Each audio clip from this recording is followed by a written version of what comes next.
Good morning, everybody. This is the Mad Professor from the Two Cigars and a Blunt podcast, the after show called Ashed Out podcast, and the soon to come Better Than Sex sports podcast from the Audacity Podcast Network. Um, there's a couple things that I want to talk about because they've been on my mind over the last couple days. This story starts in 2021 in Los Angeles. There was a report of an active shooter at a mall. I forget the name of the mall, to be quite honest. It's almost not important at this point. Where there was a SWAT rollout and response using some very high powered weaponry. One police officer led the charge, Officer William Jones, if I remember his name. He fired more than two shots at a suspect that was reported to be an active shooter. It was found out later that this man simply had a bike lock that he might have been threatening people with, because the toxicology report on this man showed that he did have, I think it was methamphetamines in his bloodstream, so he was high. In firing those shots, it's never reported how many actually hit the suspect, but what happened was one of those shots hit a 14-year-old girl that was hiding in the department store. It was a Burlington coat factory. She was hiding with her mother in the dressing room. One bullet hit and killed her. She was pronounced dead on the scene.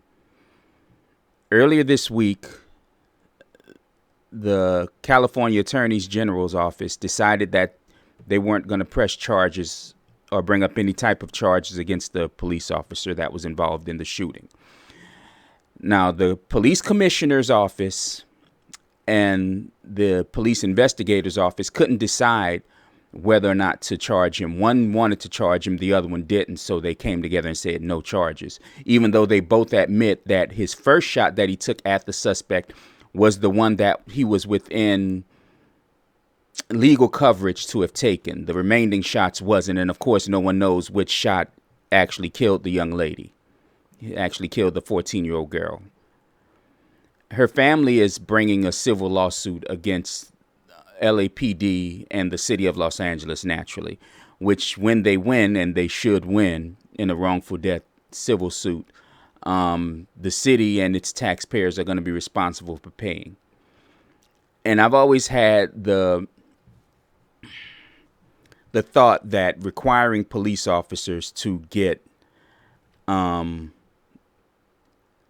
insurance, like doctors have to get malpractice insurance, requiring officers to get insurance that'll protect the city and state from civil liability and from having to foot the bill for an officer's actions or misactions in this case would save the taxpayers a lot of money. And I know it's probably going to come off, most people aren't going to like the idea behind that, but your doctor has to have malpractice insurance, even though they work for large corporate hospitals. In most instances, those corporations want to be protected. So that doctor has to have insurance that travels with them between their jobs. So if they're working for another hospital, they have to have that same kind of protection. They have to have that insurance to work so that the hospitals won't be considered liable for that doctor's mistakes. And like I said, I know it's controversial and some people may hate hearing it, but I think police officers should have that same type of insurance. Now, whether or not an insurance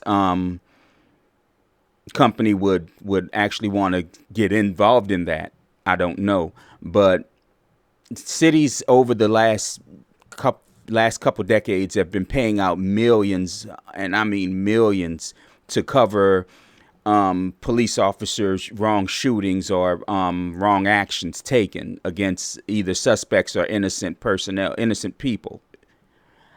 And that kind of thing has to be stopped, because a lot of it started with the militarization of police officers and their equipment. Now you see cops nowadays, police officers rather, rolling around in armored vehicles when there needs to be a SWAT role, carrying weapons that you used to only see soldiers carry in times of war.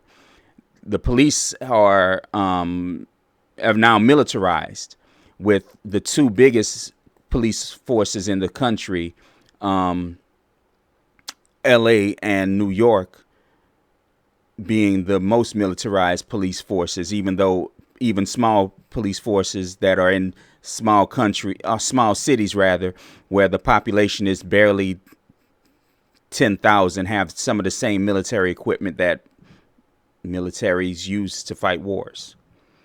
Another thing happened this week. A report came out that some of the same lawmaking Republicans that have gone against the Biden administration in student loan forgiveness, and the student loan forgiveness that he ran on, that now young people are blaming him for not getting, Republicans that voted against that, and it's always been known that they had PPP loans forgiven from the pandemic, when the pandemic began. The loans that were given to that was supposed to have been given to small businesses to pay their employees while their employees couldn't work and while they couldn't have their businesses open. Now, here's the funny thing. Those same Republicans that went to the Supreme Court to have the Supreme Court turn down student loan forgiveness have had their PPP loans forgiven to I want to say the total is about $15.5 million collectively between only 13 Republican lawmakers. Now, there's some Democrats sprinkled in there, I'm sure, but the Republicans were the ones who voted mostly against this and had some of the biggest loans, ranging from $80,000 at a low to over $4.5 million. No, I'm sorry, $8.5 million on a high. One of those Republicans, whose name is more well known, is Marjorie Taylor Greene. I call her Marjorie Trader Greene. That's just me. It makes me laugh. I'm sorry. She got roughly $180,000 in PPP loans that she immediately somehow flipped and paid her campaign, her congressional campaign, $250 million the next month. So did you really think she spent that money on her company, on her parents' company rather, that she had inherited from them? I doubt it. She didn't need the money. She was already wealthy. She didn't need to get a PPP loan. That was made for companies who would fold if they weren't able to open, but they wanted to pay their employees. And like I said, that's been forgiven.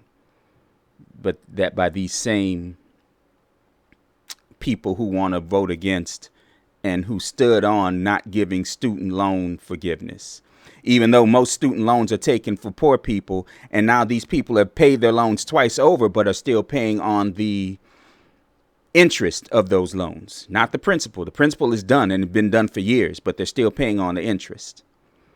Now, you think these two stories aren't that well connected, but they are. And you can back it all. You can go all the way back in time and put it all on Ronald Reagan, who, as the governor of California, changed the way the public funded college and made colleges run for profit, which means most students had to take out loans, high interest rate loans, to pay for schooling. Now, that wouldn't affect wealthy families. It would more affect poor families who would have to take these federally backed high interest rate loans for school. Then once he became president, he moved that model to the Department of Education so that, colleges all over the country would now be run for profit, basically. Then he started this war on drugs, which meant that he passed laws and made it easier for police departments that was fighting this war to get war equipment to fight this war against drugs. And we all know how well that went. Drug rate and drug usage declined massive. No, I'm joking. They didn't. They really didn't. They've actually risen a lot for certain drugs. And we still have drugs on the streets, even though cops are now using war machinery to fight it and fight us in fighting it. That's why it's important to not vote for a